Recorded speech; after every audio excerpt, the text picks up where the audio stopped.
ഓം ഗണപതയേ നമഃ. ധനു മുതൽ മീനം വരെയുള്ള 9 നക്ഷത്രങ്ങളിൽ പ്രധാനപ്പെട്ട നക്ഷത്രമാണ് മൂലനക്ഷത്രം. ഞായറാഴ്ചയും മൂലനക്ഷത്രവും ഒന്നിച്ചു വന്നാലേ പാദദോഷം നോക്കാറുള്ളൂ. ഒരു കെട്ട് വേരാണ് ഈ നക്ഷത്രത്തിൻ്റെ ചിഹ്നം. രാശ്യാധിപൻ വേഴമാണ്. ഭാഗ്യസംഖ്യ 11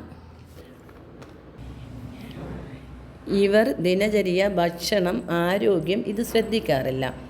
ഇവർക്ക് 27, 31, 44, 48, 56, 60 ഈ വയസ്സുകളിൽ ആരോഗ്യപരമായും ശ്രദ്ധിക്കുക. എന്തു വന്നാലും സുഖമായി അനുഭവിക്കാം എന്നതാണ് ഇവരുടെ വിചാരം.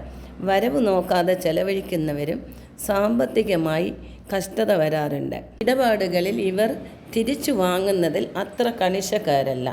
ആത്മാർത്ഥത, മനസ്സാക്ഷി, ധർമ്മബോധവും ഉണ്ട്. സ്വന്തം കാര്യത്തെക്കുറിച്ചോ ഭാവിയെക്കുറിച്ചോ അത്ര ശ്രദ്ധിക്കാറില്ല. എല്ലാം നന്നായി ദൈവം നടത്തും എന്ന വിശ്വാസവും, പല കാര്യങ്ങളിലും സമർത്ഥരും പല മാർഗങ്ങളിൽ പ്രവർത്തിക്കുന്നവരായതിനാലും സാമ്പത്തിക പുരോഗതി അത്ര കാണാറില്ല. കാരണം സ്വന്തം കാര്യത്തിൽ ശ്രദ്ധിക്കാറില്ല. കൂട്ടുകെട്ടുകളാൽ വരുന്ന സാഹചര്യങ്ങളും ഏത് വിധേനയും പണം ഉണ്ടാക്കണമെന്ന അത്യാഗ്രഹം ഇവരിൽ കാണാറില്ല.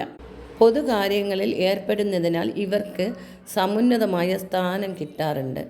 അസാമാന്യമായ അറിവും ബുദ്ധിസാമർഥ്യവും സ്വാർത്ഥതയില്ലാത്തതിനാൽ ഇവർക്ക് പൊതുസമൂഹത്തിൽ വിജയിക്കുവാൻ സാധ്യതയുള്ളവരും ഈശ്വരഭക്തരും സത്യധർമാദിയും മനുഷ്യസ്നേഹികളും ആയിരിക്കും.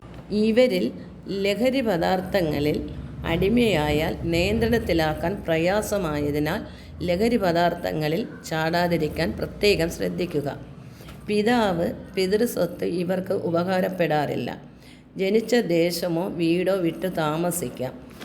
വിദേശവാസത്തിൽ ഭാഗ്യം ഉണ്ടാകും. സഹോദര ഗുണം അത്ര ഉണ്ടാകാറില്ല. ഇവരുടെ ഭാര്യമാർ ഭർത്തൃസ്നേഹികളായിരിക്കും.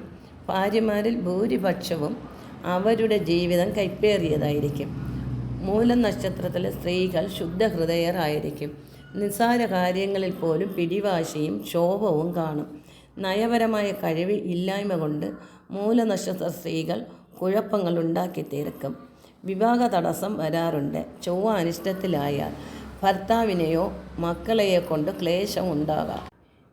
ഇവർക്ക് ജനനശിഷ്ടം കേതുദശ 3 വയസ്സ് വരെ കാണാം. ക്രമേണ ശുക്രദശ 20 വർഷം വരെ, സൂര്യൻ 6, ചന്ദ്രദശ 10 വർഷം വരെ, ചൊവ്വാദശ 7 വർഷം, സർപ്പദശ 18 വർഷം, വേഴദശ 16 വർഷം, 80 വയസ്സ് വരെ ദശാകാലം.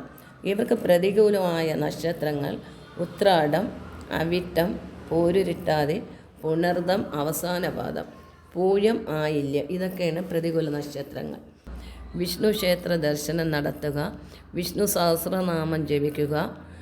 ജന്മനക്ഷത്രം തോറും മഹാഗണപതി ഹോമം നടത്തുക. ഇവർക്ക് ജപിക്കേണ്ട മന്ത്രം ഓം നിര്യതയേ നമ. ഈ നക്ഷത്രക്കാരുടെ ഭാഗ്യദേവത ഗണപതിയും വിഷ്ണു. അനുകൂലമായ ദിവസങ്ങൾ വ്യാഴാഴ്ചയും ഞായറാഴ്ചയും. വീട്ടിൽ നെയ്വിളക്ക് കത്തിക്കുക. നരസിംഹ ഭജനം നടത്തുക. മറ്റുള്ളവർക്ക് ആത്മീയത പകർന്നു കൊടുക്കുന്നവരാണ്. ദാമ്പത്യത്തിൽ പ്രശ്നങ്ങൾ ഉണ്ടാകാറുണ്ട്. ഏത് കാര്യത്തിലും സത്യ അന്വേഷികളും. നക്ഷത്രാധിപനായ കേതു മോക്ഷകാരകനും വേഴം സ്വക്ഷേത്രാധിപനും ആയതിനാൽ ധനുരാശി കാലപുരുഷൻ്റെ ഭാഗ്യധർമ്മ പുണ്യരാശി ആയതിനാൽ കുഞ്ഞിലെ ഇവർ ഉള്ളുകൊണ്ട് ആത്മീയ അന്വേഷികളായിരിക്കും. പ്രതിസന്ധികളെ തരണം ചെയ്ത് ജീവിക്കും. ഇവർ ദൃഢനിശ്ചയക്കാരാണ്. വരുന്നിടത്ത് വച്ച് കാണാം എന്ന സ്വഭാവമാണ് ഇവരിലുള്ളത്. ഇഷ്ടപ്പെടാത്തവരിൽ നിന്ന് പെട്ടെന്ന് പിന്മാറുക. വിചാരിച്ച രീതിയിൽ നടന്നില്ലെങ്കിൽ പെട്ടെന്ന് ദേഷ്യം വരിക. ഇത് ബന്ധങ്ങളിൽ പ്രശ്നങ്ങൾ ഉണ്ടാക്കും. അസ്വസ്ഥമായ മനസ്സ് കാരണം ഭൗതിക കാര്യത്തിൽ ശ്രദ്ധ കുറഞ്ഞാൽ സാമ്പത്തിക നഷ്ടം വരാം. വളർച്ചയ്ക്ക് വേണ്ടി നിരുതികോൺ വളരെ ശുദ്ധമായി സൂക്ഷിക്കുക. പൂർവ്വജന്മത്തിൽ പൂർത്തിയാകാത്ത കടമകൾ ഈ ജന്മം പൂർത്തീകരിക്കേണ്ടി വരുന്നു. ഈ ജന്മത്തിൽ ശരിക്കും ആത്മീയതയിലേക്ക് പോകുക. 40 വയസ്സിന് ശേഷം ഈ ഉണർവ് കൊണ്ടുവന്നില്ലെങ്കിൽ മാനസിക വേദന കൂടും. ആത്മീയമായി ഉണർവിലേക്ക് പോകാൻ ഇവരുടെ ഇവരുടെ അനുഭവങ്ങൾ സഹായിക്കും.